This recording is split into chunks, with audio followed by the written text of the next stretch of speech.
925thebeat.com. It's 92.5 The Beat of Salt Lake. Drerawka here on another Tuesday evening for the Rawk The Mic segment. A segment where we sit down with Utah artists, get to know them a little bit, and even play their latest music. Today I got a very special guest in the building, somebody that has been ducking me for the longest time. I've known this kid I say kid, a grown man. I've known this man forever. Got my man Bobby B-Mac in the building. Yes, sir. Yes, sir. What up, Dre? Oh, man, you know, just life. Just happy for you to be here, bro. Thank you, brother. It's been a long time. I think it's safe to say you are a vet here in Utah, in the lake, repping Rose Park to the fullest. Yes, sir. Shout out the neighborhood. What does that mean to you? Home, man. It's everything I know. Like, just coming up and just seeing how it was when I was growing up and hearing about how it was when, you know, the older people were coming up, and just seeing how it's grown now is just like, it just makes me proud. It makes me proud to be from somewhere where, you know, it's really about community and everybody sticks together no matter what race you are. When you say that, it makes me think about your song 95 Baby. Yes, sir. How has your generation, have you guys left this generation, or how have you tried to change the stigma of what the generation before you was? I feel like there's a lot more communication now, you know, because you already know, like, coming up in family-oriented households, like, usually your father or whoever your parental figure plays God, you know, and we don't really have those type of conversations where we can see where each other are coming from. You know, it's just whatever, like, you know, whatever the older ones say, you just do it. You don't complain, you don't say nothing.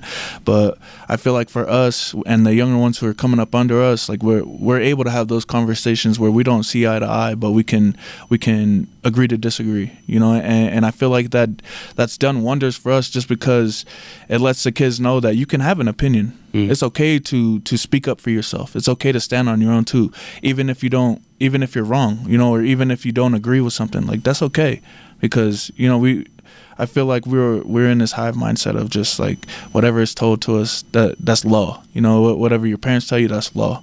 But I feel like us giving this next generation the gems of being able to stand up for yourself and speak your opinion, it lets them know that, you know, they're worth something. You know, and so I would say, if anything, that's been the biggest thing that I've noticed. You know, talking about listening to your kids and their opinions and whatnot, and if I would have been like, no, Dad, but he would have been like, get back in your room.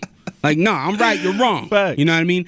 But in 2023, going into 2024, as a father myself, I got a 10-year-old.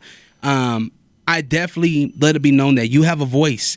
Dad's not always right. I need to learn from you too. Yep. And sometimes he makes me think about some of the things that I have going on in my head. Yep. And it reminds me that you have to be patient too. Patience is a big thing. So kids, as much as we need to be patient with you, please be patient with us. Because we're raising each other. You know, we're raising each other, honestly, because it's like, especially for first-time parents or just any parents, honestly, in general, just like the way we were raised wasn't perfect. So the way that we raise our kids isn't going to be perfect either. So the fact that we can both learn things from another, it brings more to the table, as opposed to if I was just saying everything and my daughter has to do it, you know, without fuss, without giving me her opinion. Just because, at least from my standpoint, I could see where she's coming from. I could see what space she's in, and vice versa. Do you ever see yourself parenting in front of some of your elders and feel like they're judging you? And the reason why I ask this is because I have some relatives of my own, elders, and I'm doing the soft-spoken thing, right? My kid's freaking out. I'm like, hey, calm down. What's going on? You know? And they're looking at me like I should be, whoop them or something. Yep. And I'm like, no, like, there's a new way of doing this thing. So do you ever feel like elders judge the way that we parent? Or do you think they're understanding, too, that they need to change? Yeah, I feel like they're coming around, too. Like, because the world has changed, you know, so it's just like where normally if I was to say something to an elder that they didn't disagree with, where they would, you know, hit me or discipline me, I feel like when we do have those conversations, it's easier. I feel like when those conversations are done, it doesn't feel like I'm lesser than that person or lesser than my elder. And I feel like, especially with the elders that I did come around with, especially my pops, like he's definitely changed a lot. Like with his parenting style towards my siblings now that we're older, and now we have kids of our own. So I feel like it's been beneficial for everybody, like the elders, my generation, and then also the younger ones too. It's 92.5 The Beat of Salt Lake, Drerawka, the Rawk The Mic segment. I got a very special guest here in the studio. You know him from Rose Park, Bobby B. Mack. Yes, sir. Now, is the group Rose on the Moon, is that you and your brother? Is that a group or is that just an album? Yeah, that's me and Venu Moon's subgroup within Moon Gang. So that's just our indie pop group. So kind of like Silk Sonic? Pretty much, yeah. Okay. Pretty much. Now, this dropped over the springtime. It's a phenomenal project, by the way. Thank you. Sonically, just sounds super good. Thank you. Put you in that happy, good, bubbly mood. Facts. I'm playing it in the house while I'm cleaning. My kids are grooving to it. Yes, sir. And that's a feeling that I love. We're gonna be playing your single off of that album called "Feeling You." Yep. Now, how is it working with your sibling? Because to my knowledge, you guys didn't start off. I mean, Vanu kind of just came into his own recently. Yep. You've been doing it, but how is it working with a sibling on this music thing?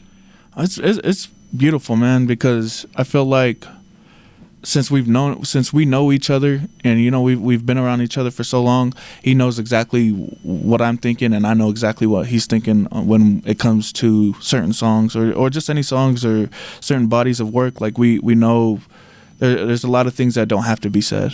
Or conversations that don't have to happen because we just already know, and I feel like just us growing up together, and because him being my blood brother, it's just easier for me to work with him because I know the type of things that he likes, I know the type of things he don't like, and vice versa.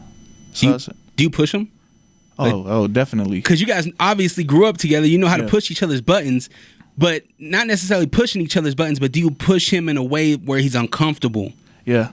Definitely, and I feel like he does the same for me too. Where he feels like if I'm being lazy on a take, or if I'm not exuding the energy that we want on the song, he definitely like checks me and like, bro, like retake that, like, because he knows like what I'm capable of and vice versa. So it's just holding each other accountable to that. How was creating "Feeling You"? It was fun, man. It was fun. I'm not gonna say what we were doing in the studio, but it was it was fun. Check out the Patreon. Man, it was fun. I feel like this record definitely came together a lot faster than most of the album. Like most of the album, we took probably a few months or so to create and sit down and storyboard. But I feel like with "Feeling You," we honestly went through that one in a few days and we got it done. So very proud of this record. Is this when we see you live, are you guys performing this album, this record? Yes, sir.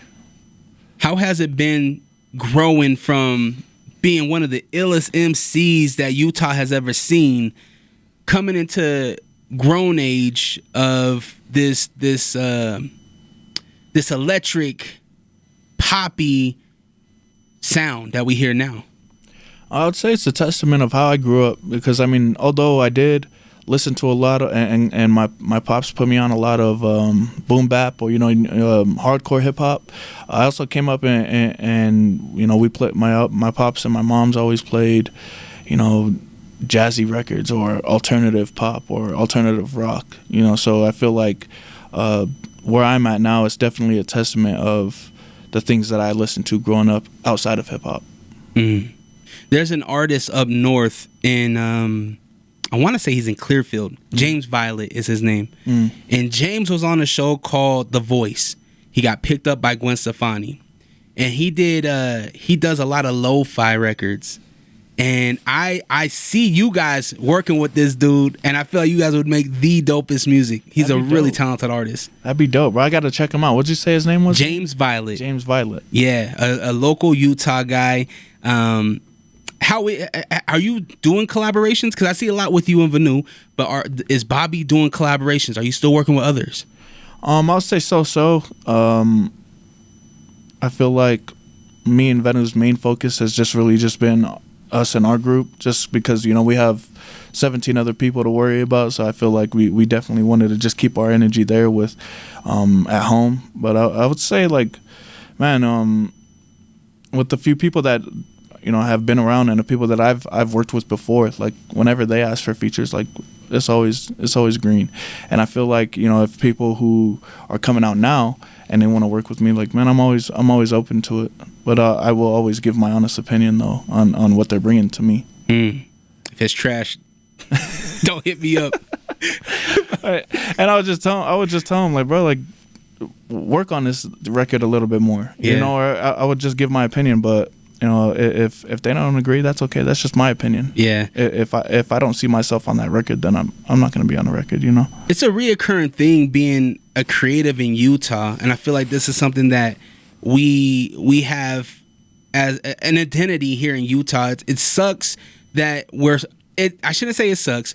It's difficult that we're so small. We're such a small city that people think that if we're doing something, it's small, right? Thanks. So if Bobby B. Mack is working on a new album or he put out a new project, it's like, oh, that's just Bobby from Rose Park. Yep. That's just little Bobby doing his thing again. Yep. Instead of, yo, this is Bobby. He got a brand new record. He's on the radio. He's doing this thing. He just got 100,000 views on this video. Like, it's a big thing. Yep.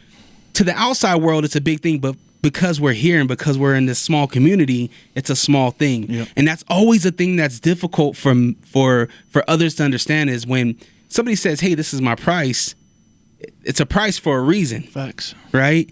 It's not me being a big-headed artist. It's me understanding my worth. Understanding that if I jump on your record, I know what I'm going to bring to it. Facts. Which is heat. And you got a good following. A great following. Facts. You go to a Moon Gang show, you know what's going on. Yes, sir. You bring the community out. You said 17 people? Yep. Jeez. 17. Was I included? What? You're the honorary member whenever, bro. All right. Whenever. Always. How was your Halloween? It was great, man. I stayed home, played some Fortnite. My family took my daughter to go to trick or treat, so You didn't dress up? I didn't. I need to be better about dressing up. I waited too long. And sometimes I be having the greatest ideas for Halloween too. I'm like, man, I want to be Master Splinter. Huh. And don't work out. I seen you remember Hog Boss? Yeah. He was Teen Wolf. You remember that movie Teen Wolf with Teen Jamie? Wolf, yeah. Yeah, he was that costume. I was like, dang, that looks dope. Shout out Hog Boss, man. One of the OGs. Yeah, he's an old man. He got mad at me because I called him old. Because I'm an Oregon Duck fan. Uh-huh. And them Ducks were kicking the Utes back in. Yeah, they were. And I wrote him. I said, go to sleep, old man. He goes, I'm an OG. I was like, you're right. You're the OG.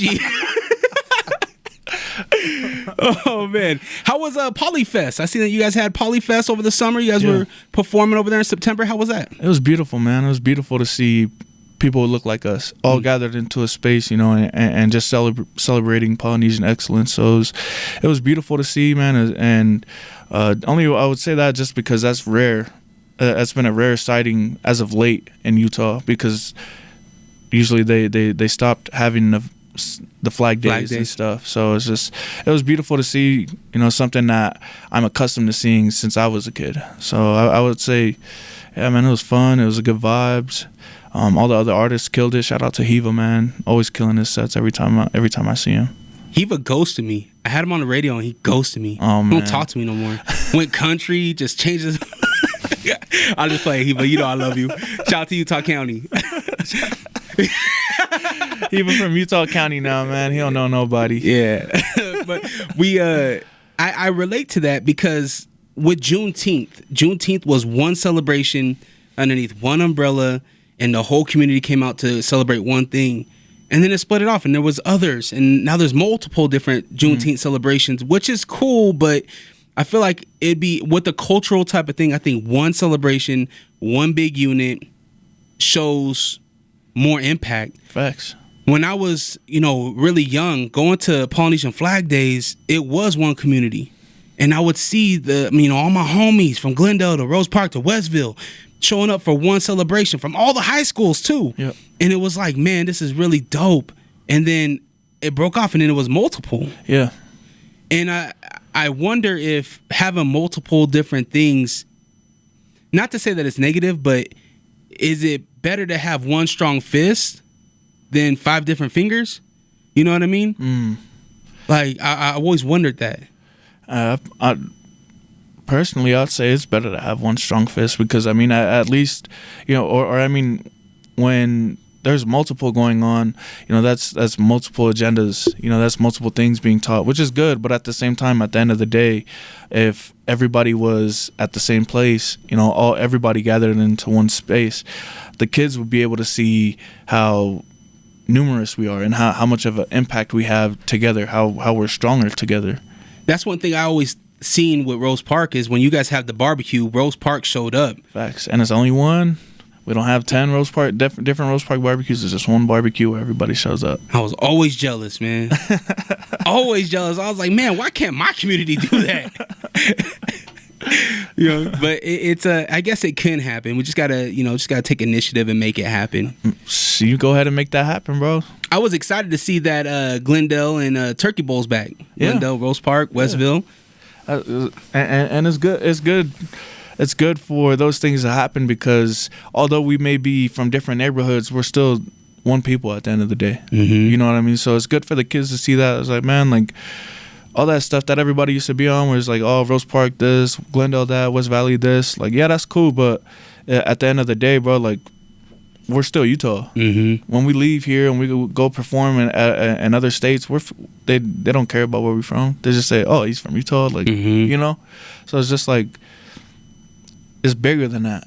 It's way bigger than the neighborhood stuff. Like all that is just that's just your community. That's because those are the people you grew up around. But bro, if you're aiming to do something bigger to affect more than just your community, like bro, all that other stuff is child's play, bro. Is Rose Park being gentrified? For sure, most definitely. Like every other corner is a new apartment complex that are too expensive for the people who live there for us to, Mm-hmm. So it's just like it's kind of weird to see that just because you're so used to seeing your neighborhood look this way, have these certain types of people around, but now it's just like it's flooded with new faces, it's flooded with new apartment buildings everywhere. It's just like it's sad to see, but at the same time, like man, that happens in every neighborhood. So. Man, you're telling me it feels like I can't afford what I need. And what I can afford, it's like not enough. Facts. You know what I mean? So they got to figure something out. We need help out here. Shout out to the Brown Berets, man. Shout out to the Brown Berets, man. They're always fighting on that front. Shout out to my boy Alien, man. He's always putting work on the community front, especially for free houses being torn down to make new apartment complexes. So. Big shout out to him, man. Nothing but love for him. Always fighting for the community. It's 92.5 The Beat of Salt Lake. Drerawka, the Rawk The Mic segment. I got Bobby B. Mack up here. We're going to be playing a single off your latest project, yes, Feeling You, with the New Moon. Yes, I'm really excited about that. But oftentimes, as creatives or artists, we look back and we cringe on something that we might have done. Facts. Is there any past projects or past things that Bobby B. Mack has done that you cringe at now? Yes. I'll say... like a lot of, especially when I first came out, like it's hard for me to listen to those, like the 5 Heartbeats mixtape with my pops. Like it's, and not so much that I think that it's trash. It's just hard for me to hear my 15-year-old before, puberty hit my voice then, and just like where my mind was at then, and just seeing how like I just cringe at it, but at the same time, like I'm appreciative of it too. It's part of my journey. You were a kid. For sure. With a white blazer. Facts. Big fact. Oh man, I sometimes I cringe too, but hey, and it's part of growing up, man. Facts. It's like when you go to the family cookout or something, and your auntie brings out photo albums, and they come across you, and it's like, oh man, I wasn't even old enough to know that you were taking that picture. Rules, or that we had to look a certain, like we had to giddy up, and dress down for these things. I was over here wearing basketball shorts with polos, and I was like, no, why was I doing that? At the same time, like, man, if you don't cringe at the old stuff that you do, that you used to do, it's just like, man, it's when you do cringe, it shows growth. Mm-hmm. I've seen many versions of Bobby. I've been knowing you, man, upwards of 20 years were going on, and I've seen the aggressive Bobby. I've seen the Bobby that shows mercy to people. I've seen the collaborative one. Now, with all those different emotions, how aren't you fed up? how haven't you just walked away from this thing? I'm not even gonna lie to you, bro. It'd be hard. It'd be hard sometimes. Like, a lot of times I really do want to just cut out and just not do this anymore, or not chase it anymore. But at the same time, I know like it would be a disservice not only to myself and all the work that I've put in over the years, but also, you know, my parents, you know, my kids, my deceased kids, my deceased family members, and the people who taught me a lot about this stuff, a lot about myself. So I feel like if I was to just up and quit, it would just be for nothing, you know. And I feel like I'd be letting myself down if I did that. But I won't lie to you, it does get hard sometimes. Do you seek help? Do you talk to anybody? Do you counsel with people? Yeah, I would say definitely a big reason as to why I don't is definitely my family members, like my parents, my brothers, my sisters, my management team, because I always know, like, whenever I'm going through something, or if I get into a dark space mentally, I can always talk to them, and they always pick up the phone for me, and vice versa. So I feel like it's not me that's doing all of this. It's not me that's here in this position. It's I have a great support system that enables me to be here, because whenever I'm not feeling like myself, I always have them to fall back on. Yeah, man, you are a strong person, because I mean, you live a nightmare that no parent ever wants to go through, and that's something to where I can't relate, and a lot of people can't relate. But we have empathy, we care. Yeah. You know, there was a point in time where you were talking about, and you made it public, so I won't, you know, I'm not revealing anything. No, for sure. Where there was some self-harm, and you know, there was a time where I was just like, yo, Bobby, just like, yo, we love you, and we need you here. We need you here for not only the talent that you are, but like the vibe that you give off. You're a bright person. Thank you. And the work that you do is meaningful. So I know as a creative, sometimes you don't feel like there's recognition, or you feel like it's not happening, or it's not fast enough, or, you know, so many different emotions. I'm here to tell you that, like, yo, just keep swinging. Thank you, bro. Keep swinging. People want to see you make it. And that's honestly why I have you here, bro. Like, anything I can do to help out, I'm here for it. Thank you, brother. Absolutely. Now, with that being said, thoughts on Mic Masters? Thoughts on Mic Masters? It's coming up, man. It's coming up. It's beautiful to see, because when I was doing it 10 years, shout out to Gabino, you know, they're just barely starting, and battle rap hadn't really hit the world yet like that on that, you know, as far as impact. But seeing it now and seeing the names that Gabino is bringing through, you know, it's beautiful, because it's shedding light on our, not even just our battle scene here, just our hip hop scene in general. So I'll say it's beautiful, man. I missed the last battles, but I'm definitely gonna make it to the next ones. Shout out to EK too, man. Always putting on. I found out that EK had a lot to do with this thing coming back. You know, when you have, and man, he is, I don't want to say finally, because he has repped Utah. Yeah. But he's kind of put a little bit more spice on it now. You know, like, it's kind of cool to be from Utah now. I see you, EK, that for a while there, we were like, yo, who's this LA kid? But hey, we see you, and it shows that, like, our national talent, we've been waiting. Who's the one that's going to take off from Utah? Facts. And I think we're looking in the wrong places. I think when we think about, and I'm speaking broad, when we think about, yo, we need a star from Utah, we need somebody to make it from Utah, to open up the doors for Utah. Yep. We have them. We have them. Facts. There's many of them. EK being one of them. You see what EK did with the connections that he has, and along with Nate, to have them pull off what they have pulled off, having Marv One, Disaster, Yep. you know, so many different dope battlers to come here for our guys to team up with and battle against and do well. Yep. Now nationally, people are like, yo, Utah's bubbling. Facts. And it's a beautiful thing to see, because, you know, 10 years ago it wasn't like this. Mm-hmm. You know, so I feel like you know, that's a testament too, like, of what you said earlier. You got to keep swinging. Yep. You got to keep swinging. So, man, shout out to Gabino, always putting on, and EK as well. It's good to see people, recognizable faces in those places. especially on a big screen. So the question everybody wants to know is, when you gonna battle? I don't know, man. It may be 2024, it may be 2025, but I know, like, especially with that conversation we had beforehand, I definitely am interested. A lot of things to think about. Facts. It's not a no, it's a we'll see. Yeah. We'll see.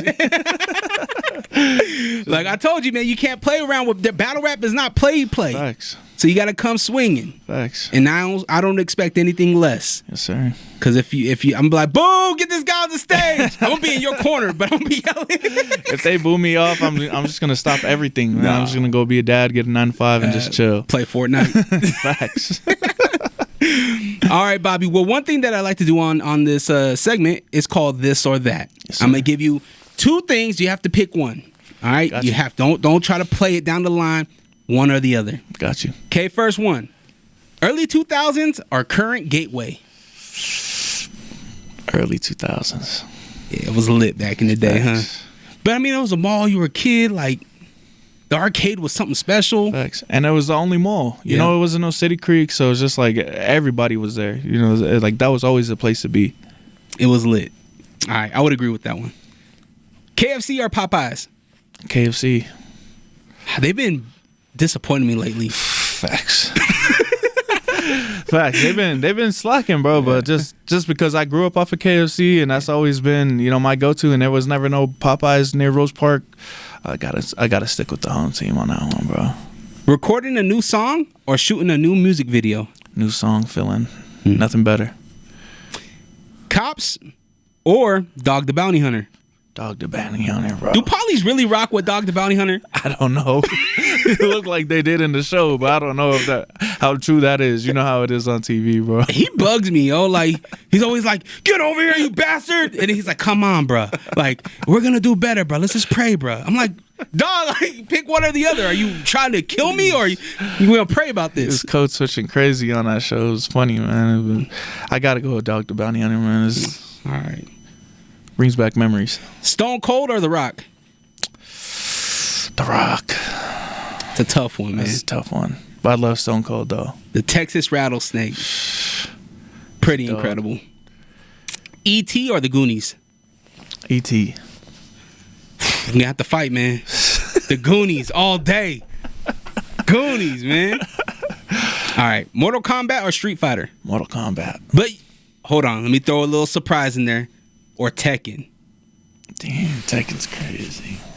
I don't know. Honestly, I'm gonna have to still stick with Mortal Kombat, man. MK, huh? Still going strong. Okay. I respect it. Corn nuts or sunflower seeds? Oh, I do love corn nuts, bro. But Pause. yeah, double pause, big pause. Yeah, I say corn nuts. What kind? Are you a ranch, barbecue? Barbecue. Yeah, barbecue, good. All right. Hook and ladder or Chubby's? Chubby's, baby. I gotta stay home. Hook and ladder over here. That Superman ice cream? But the fish and chips over there is just wonderful. Lit. I love it. All right, last one here. Be a player or be a coach? Be a player. You want to be out on the floor. You want Facts. to be en route. You want the ball in your hands. You want to go. Definitely. Just I feel like it's a different feeling when you're playing the game as opposed to when you're spectating it or coaching it. That actually surprises me. You know, talk about community. Talk about what you're trying to do for your community and the influence that you're trying to continue. It almost feels like you are a coach in this moment. You know what I mean? Yeah. Like they say, lead by example, right? I feel like that's where you are in your career right now. Facts. You're taking the professional route. You got management. You know what I mean? You're advertising your songs the right way. You're going out. You're performing, right? So for me, I feel like Bobby B. Max in his obviously you're a player, right? Because you're doing the work. Yep. But I also feel like you're leading by example, and for that, I feel like you're also a coach. I agree. I definitely agree. And that's crazy to look at. Didn't really think about that. Pretty good at this stuff, man. Pretty good at this. You should do this stuff more often, bro. Why don't you tell me that 10 years ago? I didn't even know where I was at 10 years ago. Absolutely. It's 92.5 The Beat of Salt Lake, Drerawka, Bobby B. Mac. We're about to play your new single off of the latest project, Roses on the Moon, featuring Vanu Moon. Yes, sir. Shout out to Vanu, man. what's the socials? Where can we find you at? What's the latest shows coming up? And then I want you to introduce Feeling You. Yes, sir. First off, my socials, you can find me on every platform under Bobby B. Mac. That's BOBBYBMAC. And then also you can find my brother Venom Moon, VEHNU Moon, on social media platforms as well. And also on every single streaming platform. Our next show is... we're headlining down at Kilby Court for the Slug Mag localized show. So y'all come through. It's only $5. It's gonna be a good time. And as for the single, man, it's a Roses on the Moon single off of our latest album, Roses on the Moon, that dropped in the springtime. It's a very upbeat and very poppy song, but definitely that feel good vibe. It's what we need. I played it for my kids. My kids love it. Yes, sir. And I hope you do too. Let's jump into it. Feeling You, right here on 92.5 The Beat.